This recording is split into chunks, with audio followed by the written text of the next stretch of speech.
Assalamualaikum Bapak Mail dan Bapak Faros. Ya, sebelumnya perkenalkan nama saya Monica Nardavita, biasa dipanggil Monica, dan rekan saya Anggito Anju atau biasa dipanggil Mas Anggito. Jadi kami di sini adalah mahasiswa Teknik Informatika dari Institut Teknologi 10 November Surabaya atau ITS. Dan kami di sini sebagai klien Bapak-Bapak yang bertujuan untuk membantu dalam pengembangan sistem yang ingin Bapak-Bapak inginkan. Nah, sebelumnya saya ucapkan terima kasih dulu ya Bapak-Bapak di sini telah menyempatkan waktunya untuk kami mewawancarai mengenai sistem yang Bapak-Bapak ingin buat dan kembangkan.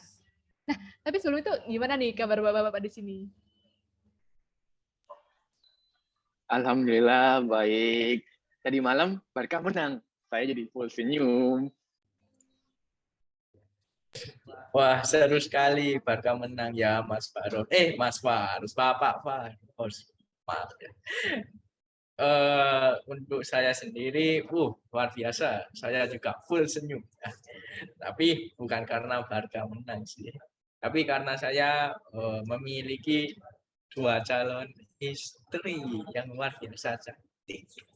Calon tapi. Waduh, luar biasa ya. Saya juga turut senang sumringah gitu dengar tadi kabar Bapak-Bapak sekalian di sini.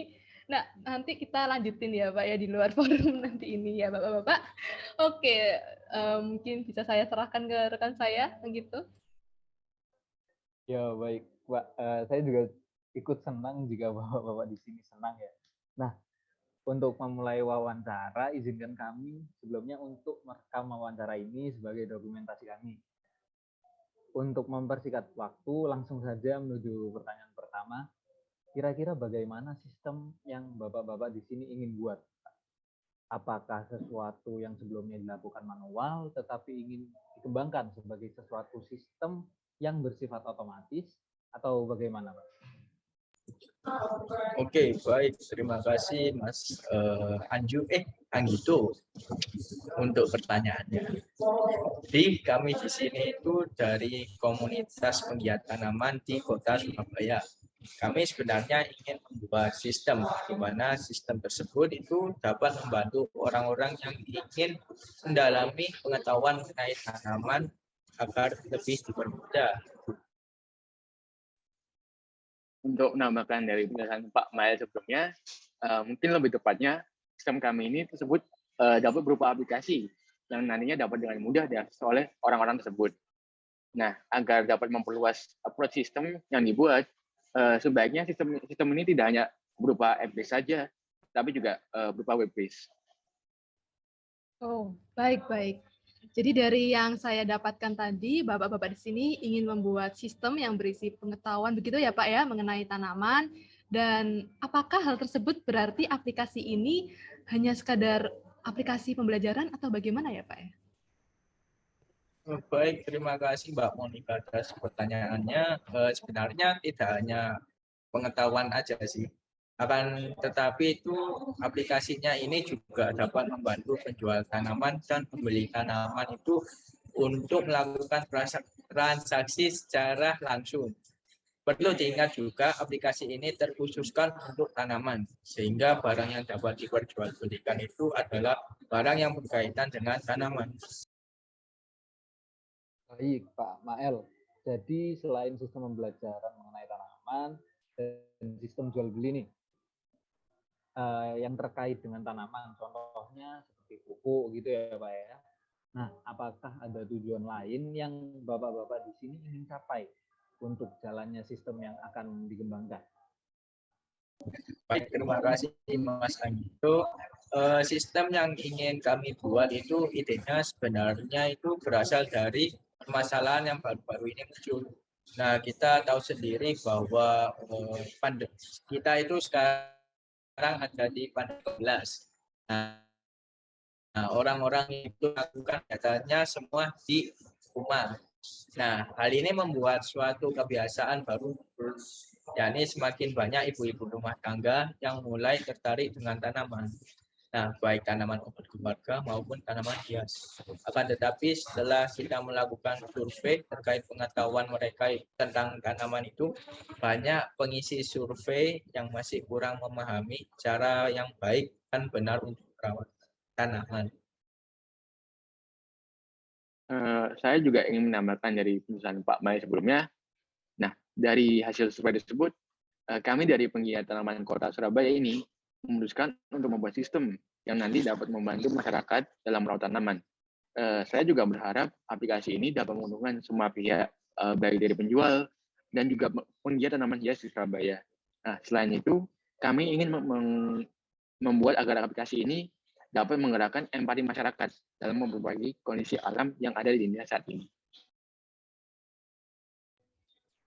Wah, sangat luar biasa sekali ya dari pemaparan Bapak Faros dan Bapak Mael tadi. Namun yang ingin saya tanyakan lagi yaitu apakah cara untuk menggerakkan empati masyarakat ya dalam memperbaiki kondisi alam di Indonesia yang tadi Bapak-Bapak sudah sebutkan itu berupa donasi atau kehadiran fisik masyarakat secara langsung gitu ya dalam suatu kegiatan alam misalnya? Oke, baik Mbak Monika, kami itu lebih condong untuk ke arah donasi.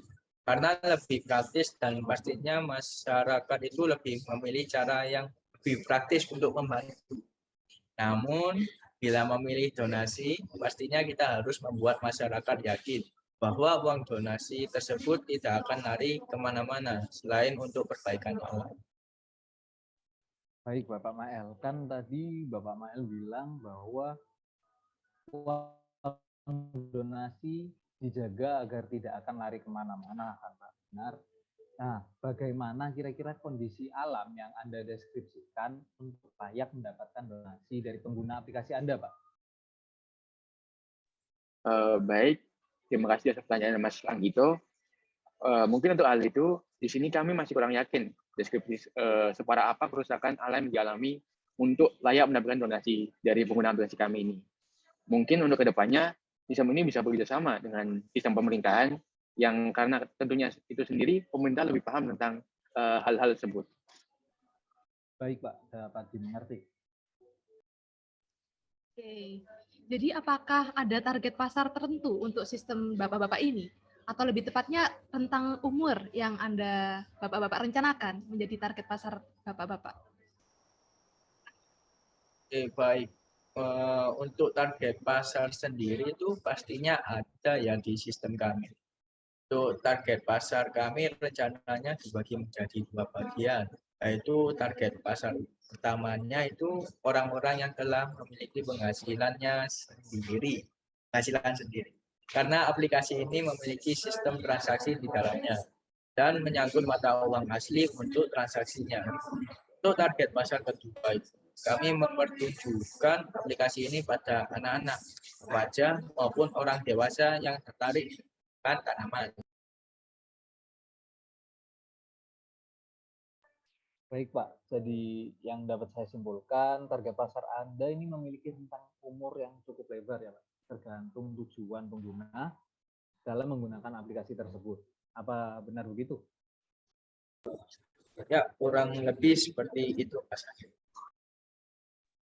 Ya, jadi pokoknya tujuan terpenting dari sistem kami ini, karena kita juga berfokus pada memperoleh keuntungan, jadi kami lebih memprioritaskan terhadap jual beli yang dilakukan oleh pengguna. Baik, dapat kami mengerti Bapak-Bapak. Dan apakah Bapak-Bapak di sini sudah memiliki bayangan mengenai bagaimana pengguna mengakses platform Bapak-Bapak? Nah, bila sudah, bolehkah Bapak-Bapak di sini jelaskan lebih lanjut atau dielaborasi lagi cara pengguna mengakses platform Anda dari pertama-tama gitu, Pak? Baik, terima kasih Mbak Monika. Untuk platformnya sendiri itu saya mikirnya itu agar data pengguna pastinya dapat terintegrasi.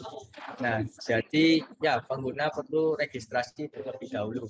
Kalau udah registrasi maka hanya cukup login. Nah, nanti pengguna diberi 3 pilihan, ingin jual beli tanaman, mencari insight atau wawasan, atau donasi. Nah, bila pengguna memilih jual beli, maka diperlukan data pengguna berupa alamat, kontak, dan sistem pembayaran yang akan dipakai. Nah, begitu pula bila pengguna ingin melakukan donasi. Sedangkan untuk mencari insight atau wawasan, pengguna diharapkan dapat melihat video menarik mengenai bercocok tanam. Saya juga ingin menambahkan satu hal juga. Jadi nanti pengguna juga perlu mengaktifkan fitur lokasinya. Karena target kami pada saat ini hanya sebatas warga Surabaya. Kedepannya, bila platform kami ini berhasil, maka dapat dikembangkan menjadi tingkat provinsi dan juga nasional. Oke, baik. Dari yang saya dapatkan, Bapak-Bapak di sini kan memiliki target pasar dengan rentang yang cukup besar ya, Pak. Nah, dari rentang target pasar yang cukup besar tersebut, itu kan pertimbangannya diambil dari tujuan pengguna dalam menggunakan sistem Anda. Izinkan saya untuk mengulangi kembali. Jadi, untuk yang lebih muda atau di bawah umur menggunakan sistem untuk pembelajaran, dan yang sudah cukup umur dapat menggunakannya sebagai transaksi dan donasi. Kira-kira bagaimana pengaturan integrasi akun yang Bapak-Bapak di sini inginkan untuk akun pengguna yang berada di bawah umur?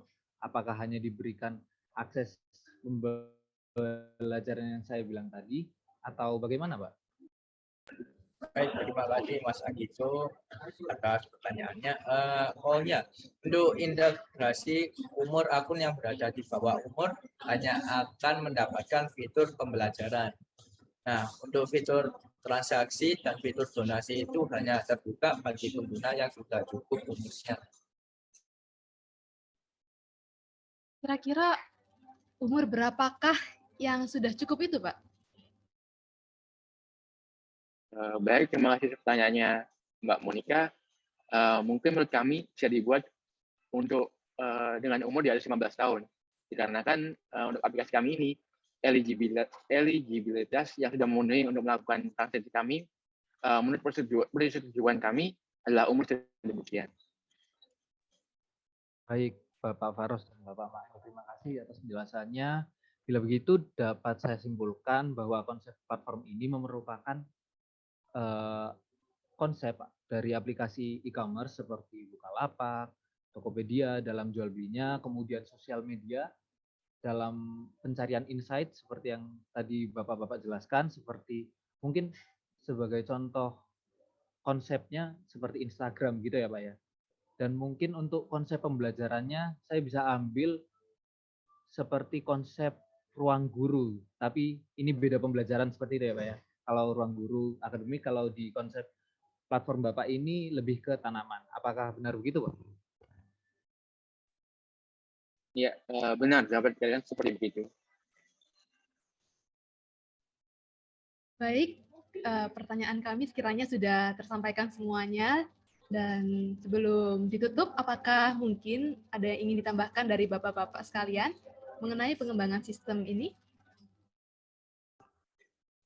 Mungkin dari saya sudah cukup ya, Mbak. Mungkin dari Bapak Faros bagaimana? Kalau dari saya juga sudah cukup. Baik, kalau gitu terima kasih banyak Bapak Mael dan Bapak Faros untuk tanggapan dan waktunya. Kami berharap yang terbaik untuk pengembangan sistem Bapak-Bapak sekalian ke depannya. Ya, kami juga akan usahakan memberikan kabar baik secepatnya ya Bapak-Bapak di sini. Dan ya, mungkin sekian dari kami. Mohon maaf ya bila ada segala sesuatu yang kurang berkenan. Dan terima kasih Pak. Selamat ya Bapak Mail. Terima kasih, terima kasih. Terima kasih banyak. Ya. Mungkin jika dari kalian ingin melihat. Iya, penasaran aku. Dapat gimana sih? Wih. Nah, bisa dilihat di sini. Ini yang isi dari Bapak Mael. Gak nyangka Bapak Mail bisa se-OP ini ya. Keren. Sudah biasa. Itu sudah apa ya, bawaan bilang skill itu. Kan karena kehobian. Semoga langgeng ya Bapak-Bapak. Baik Pak, silakan di sebelah barat pintu keluarnya. Terima kasih. Baik, terima kasih Mbak Monica, Mas Anto. Terima kasih banyak.